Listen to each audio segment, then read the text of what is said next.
Saya tidak terlampau yakin, sekalipun ijazahnya ditunjukkan yang asli. Karena ini sudah terlanjur menjadi problematik dan kontroversial. Oleh karena itu, yang bisa menyelesaikan semua ini adalah persoalan hukum. Karena kalau bicara tentang klaim, kalau bicara tentang narasi, saya kira dua belah pihak akan terus membangun narasi-narasi yang paling kuat. Semua fotokopi legalisir yang dimunculkan di media sosial, kan klaimnya paling benar, paling soheh, paling saling tunjuk satu sama yang lain, dan siapa yang paling salah.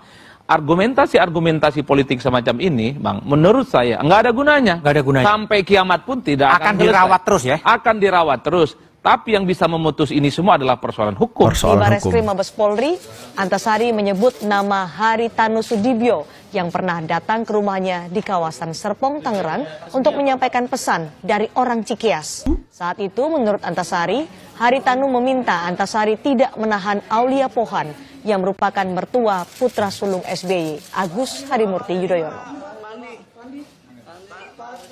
Sejak kecil, saya diajari kejujuran oleh orang tua saya. Untuk itulah maka saya mohon kepada Bapak Susilo Bambang Yudhoyono jujur. Beliau tahu perkara saya ini. Untuk beliau jujur cerita apa yang beliau alami dan apa yang beliau perbuat. Beliau perintahkan siapa untuk merekayasa dan mengkriminalisasi Antasari. Merekayasa. Beliau cerita. Saya mohon pada hari ini kepada beliau. Dan apa yang beliau lakukan, beliau perintahkan siapa dan siapa melakukan apa. Dan siapa melakukan apa itu ya ini yang saya laporkan pagi ini Barreskrim. Tapi beliau memerintahkan siapa, beliau saya minta Pak SBY jujur. Terbukalah kepada publik. Terbukalah pada kita semua.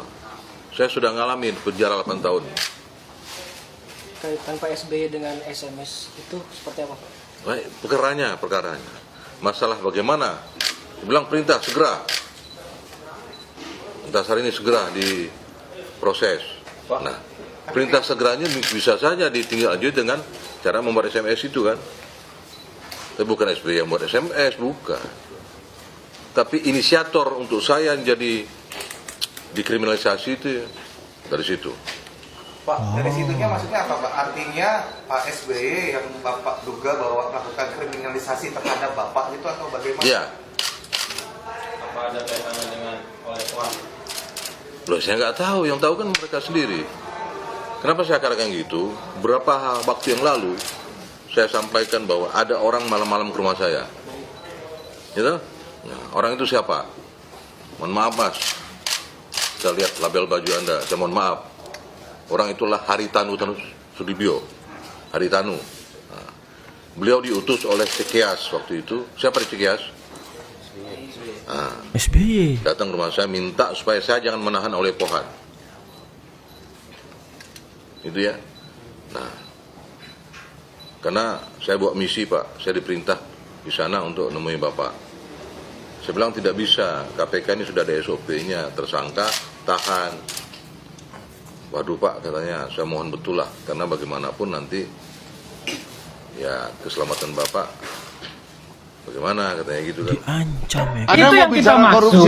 Mari kita bicara berpolitik kebangsaan. Politik kebangsaan, penyakit bangsa kita ini sekarang adalah korupsi yang menggila. Kita tuntut sama kali bicara tentang itu, tidak bicara tentang fisik seorang ketua partai. Contohnya bagaimana Ahmad Ali mempertanggungjawabkan ketika dia sudah diperiksa oleh KPK terkait dengan kasus korupsi? Saya suka ini. Itu yang dipertanyaan. Boleh lah. Ini yang saya tunggu.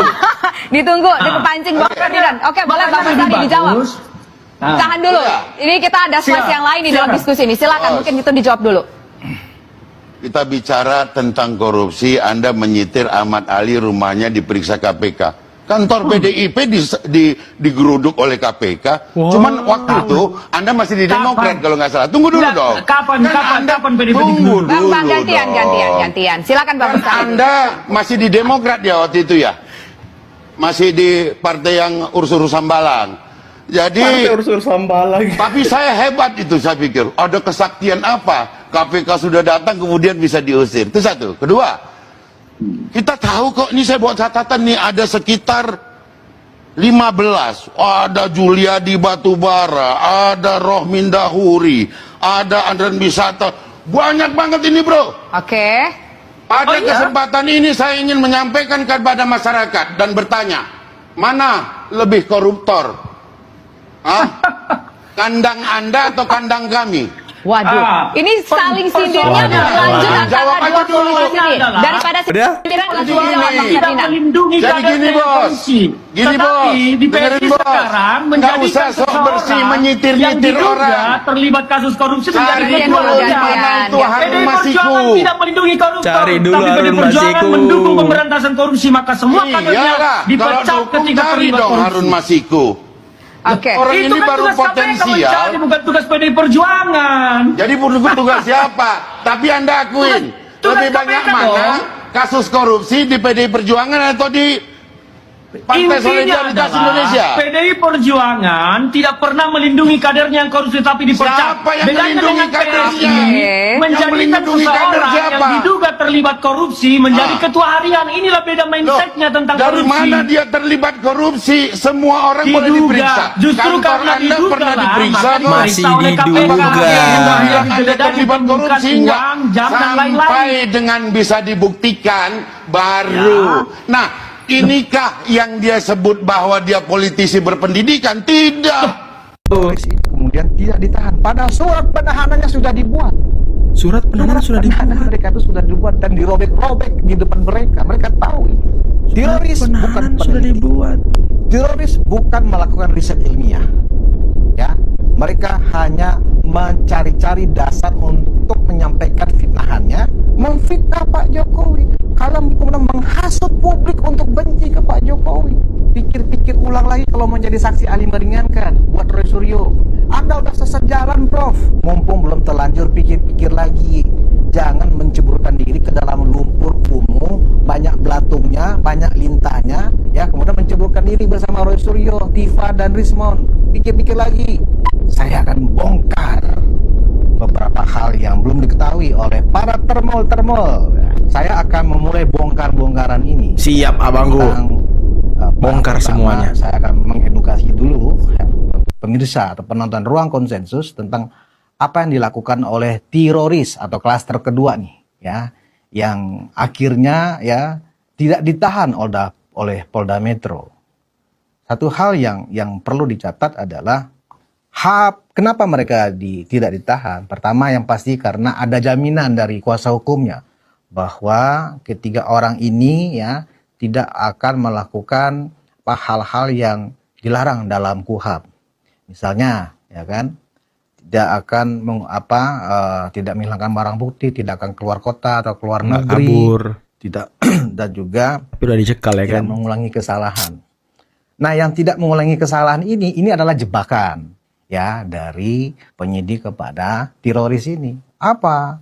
Ya, mungkin mereka akan mengulangi kesalahan dan itu sudah terbukti. sudah berkali-kali. Kasus ini kan sebenarnya kasus Pak Jokowi melaporkan ketiga orang ini, ya, Roy Suryo, Rismon dan Tifa karena sudah mencemarkan nama baik Pak Jokowi. Ya, dengan apa? Karena tuduhan bahwa Pak Jokowi memiliki ijazah palsu. Dan ini sebenarnya puncaknya dilakukan tuduhan itu adalah ketika ya setelah beberapa bulan framing di media sosial disampaikan oleh ketiga orang ini secara bebas yang mengaku telah melakukan penelitian ilmiah dan kemudian ya dari kesimpulannya langsung menjudge, menuduh, menghakimi, memvonis Pak Jokowi ijazahnya palsu. Kemudian ada lagi tambahan-tambahan yang disampaikan oleh para pengikut mereka. Gantung Jokowi, adili Jokowi, seret Jokowi. Ini kan luar biasa. Siapapun dari kita semua kalau diperlakukan seperti itu, saya yakin akan melakukan hal yang sama seperti yang ditempuh oleh Pak. Kenapa kok mesti baperan banget gitu ya? Ya kalau orang sudah bercucu itu kan nenek-nenek. Betul. Gitu. Sama dengan kami juga. Pak Jokowi sudah punya cucu, ya kita sebut kakek-kakek juga. Ada masalah apa dengan kata nenek-nenek dengan kata kakek-kakek? Kan nggak ada masalah. Persoalan pada waktu itu adalah ada pertanyaan, doorstop tentang Pak Jokowi yang katanya mau pulang ke Solo. Dibuktikan kok pulang ke Solo. Mau ngurus cucu juga. Tapi tetap berpolitik. Loh, haram. Nggak haram, begitu Nggak kan yang menjadi penjelasan dari Pak Emang Ahmad. haram orang berpolitik? Kalau seusia Pak Jokowi sudah dikatakan haram, berarti usia di atas Pak Jokowi lebih haram lagi dong? Nah, ini nyindir siapa lagi dong? Iya dong, iya nggak? Kan begitu. Saya juga nggak ngerti kok jadi baperan ya. Apa sih?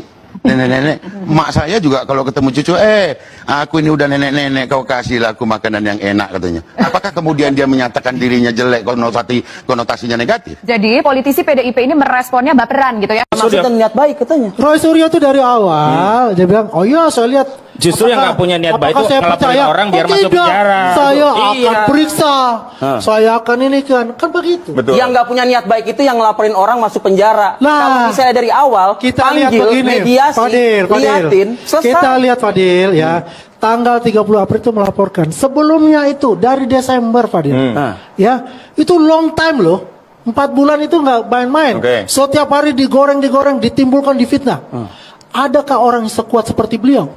Pertanyaan saya untuk itu. Betul. Ya, ada orang yang selalu melihat tadi seperti beliau. Itu pertanyaan tadi kan sudah disebutkan. Kalau palsu ya udah, terus tidak asli pula. Artinya memang sudah tidak punya niatan mereka. Kalau kita tunjukkan itu, ya mereka nggak akan selesai. Kalau saya sekarang itu, enggak kepada mereka. Roy itu sudah mengatakan ke saya. Karena barang ini kan itu sekarang akan dipenyidik. diambil barang itu, jadi kemudian dia akan periksa sendiri. Ini berbahaya dan presiden buruk untuk ke depan. Akhirnya barulah mereka timbul kecurigaan bahwa saya diperintah oleh Pak Jokowi. Karena saya memiliki data yang sangat lengkap itu.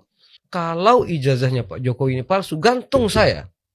Penjarakan saya seumur hidup. Gantung. Kalau palsu. Wow. Nah, saya Penjarakan seumur katakan, hidup. Wow. sebenarnya Pak Jokowi itu tidak pernah mempermasalahkan ijazah yang disebar, baik itu yang fotokopi maupun yang warna. Kalau dari substansi identitas seseorang yang melekat pada ijazah, kan tidak ada bedanya antara yang hitam maupun yang hitam putih maupun yang warna. Apa bedanya? Kalau dari sisi identitas pribadinya. Yang hitam putih itu udah legalisir ya kan? Udah legalisir. Itu udah beredar 5-6 tahun yang lalu. Iya, kan? betul. Jadi Pak Jokowi tidak pernah mempermasalahkan. Jadi waktu saya meminta maaf ke Pak Jokowi itu, yang waktu ke Solo itu, beliau nggak ada sama sekali. Beliau mengatakan itu. Bahkan beliau berterima kasih sama saya karena saya mampu menjelaskan persoalan pada saat itu terkait ijazah itu. Ya kalau menurut saya beliau percaya saya sudah meneliti itu sudah lama. Gitu. Artinya udah clear nih bro, bahwa ijazah itu memang asli yang diupload oleh Mas Sandi. Betul. Siap digantung kalau palsu katanya kan. Gimana melihat pidatonya Mas Gibran? Gini bro, satu itu keputusan yang berani dari Pak Prabowo ya untuk mengirimkan Mas Gibran. Makanya gue bilang, kenapa berani dulu?